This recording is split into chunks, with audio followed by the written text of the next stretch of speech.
mito da caverna ou alegoria da caverna é uma metáfora, criada pelo filósofo grego Platão, história que está presente no livro 7º da obra A República. Essa obra é um conjunto de diálogos escritos por Platão, sobre conhecimento, linguagem e educação para a construção de um estado ideal. No mito, Platão cria um diálogo entre Sócrates e um jovem chamado Glauco, em que Sócrates imagina uma história e a conta para o garoto. Na lenda, várias pessoas vivem em uma caverna, totalmente amarradas por correntes. Seus pés, braços e pescoço estão acorrentados.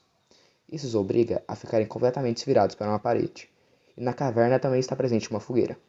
A presença dessa fogueira causa a projeção de várias sombras, e as pessoas que estavam na caverna julgavam que as sombras eram a própria realidade, e isso os deixava assustados. Um dia, uma das pessoas consegue se libertar das correntes, e decide ver o que tem fora da caverna, para descobrir se o mundo era tão assustador quanto eles imaginavam.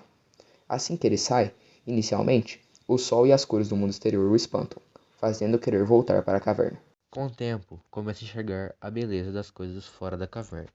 Então ele decide voltar para a caverna e compartilhar com seus companheiros suas descobertas. Porém, os prisioneiros não acreditam nas histórias contadas pelo fugitivo e o julgam de louco. Para evitar que essa loucura se espalhasse para os demais, os colegas imediatamente o mataram.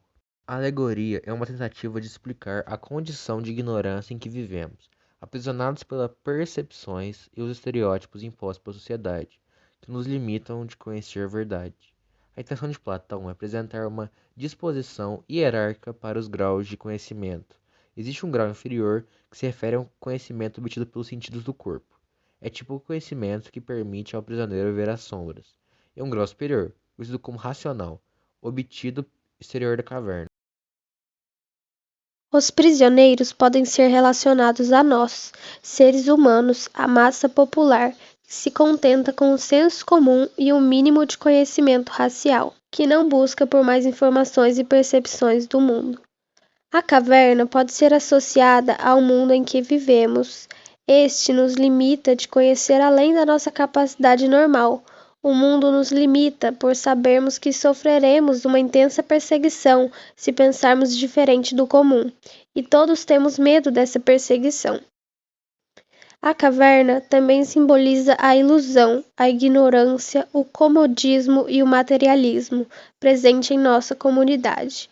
Assim como as correntes se associam com os preconceitos e a opinião que nos aprisiona à ignorância e ao senso comum.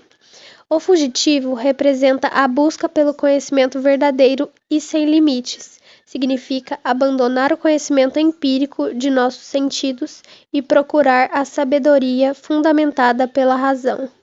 A luz solar demonstra o domínio da inteligência, já que é a única coisa que diferencia o ser humano dos demais animais, fazendo-o inteligente e plenamente desenvolvido. As sombras significam a falsidade dos sentidos, que nos faz permanecer no comodismo, o mais fácil, sem ter que preocupar pela veracidade das informações que circulam no meio do povo.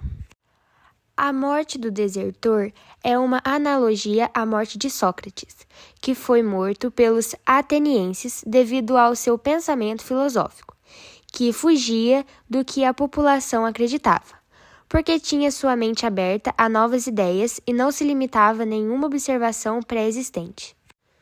Somos presos igual ao mito da caverna, pois muitos humanos têm medo da inteligência, pois sabem que a sabedoria domina o mundo e têm medo de perder o seu poder para que faz o bom uso da alegação. A reação das pessoas a matarem um foragido mostra o medo de algo novo.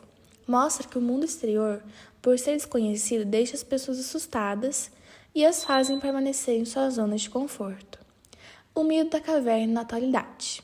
Atualmente, podemos observar uma sociedade tomada pela preguiça, simplesmente por termos a tecnologia na palma de nossas mãos. As pessoas têm preguiça de pensar, de duvidar, de questionar, tornando-se meros receptores de informação, conforme com aquilo que é dito para elas. Porém, devíamos fazer o contrário. Por ter o conhecimento tão perto, temos que procurar mais pela verdade e não nos permitir acreditar em qualquer coisa que escutamos. Não se busca mais saber o porquê das coisas serem como são e nem o modo como elas realmente são. Há somente conformismo. As pessoas nem buscam saber quais os seus direitos como seres humanos, somente os entregam para que os outros os exerçam.